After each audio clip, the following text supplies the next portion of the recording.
Bonjour, aujourd'hui je vais vous montrer comment j'ai fait cette pince à barbecue. J'ai pris des branches de laurier qui traînaient dans mon atelier pour faire les pales de la pince. Comme j'ai pas de scie à ruban, je les ai coupées comme j'ai pu avec la scie sous table.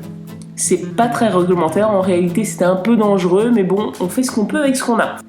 Sur cette photo, vous voyez ce qui reste de mon premier essai, on l'appellera mon prototype. Les pales n'ont pas tenu, elles faisaient 3 mm d'épaisseur. En fait, j'avais peur que la pince soit difficile à fermer.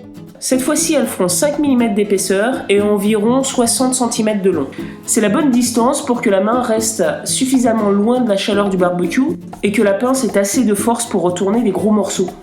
Pour obtenir une branche aussi fine et bien plate, je la mets sur une autre planche plus large et je passe les deux à la dégauchisseuse. Sinon, je ne peux pas aller en dessous d'1 cm d'épaisseur et souvent, à ce niveau-là, aussi fin, la dégauchisseuse abîme les extrémités de la planche. Je vais découper les deux pales de la pince sur une seule planche. Pour ça, j'utilise mon prototype et je ne dessine qu'une seule des deux pales sur la planche de laurier. Je la dessine aussi près que possible de l'écorce et je découpe à la scie sauteuse.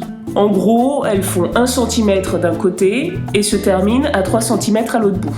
En réalité, je garde la longueur maximum que je peux obtenir avec cette planche. On n'est pas au centimètre près.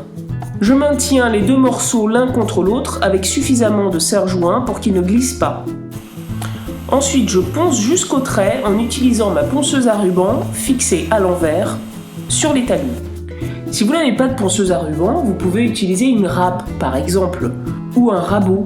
À ce moment-là, je les maintiendrai entre deux planches bien épaisses qui font au minimum leur longueur pour ne pas qu'elles bougent en les travaillant.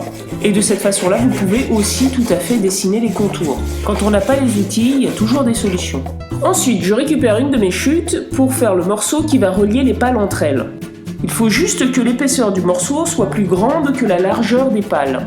J'utilise à nouveau mon prototype pour définir les dimensions du morceau. Voilà, en gros c'est ça. Comme pour les pales, je ponce pour obtenir la forme. Ouais, pas facile de travailler avec une seule main.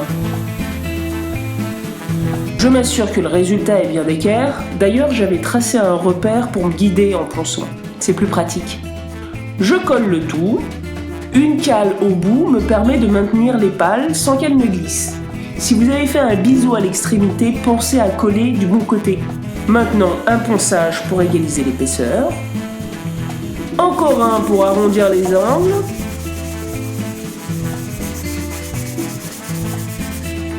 Et 2 ou 3 supplémentaires pour la finition.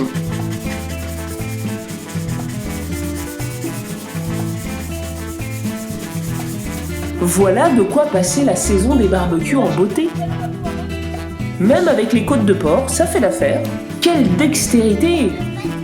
Vous voyez comme je saisis les poivrons sans difficulté, les pales sont suffisamment éloignées l'une de l'autre pour pouvoir l'attraper.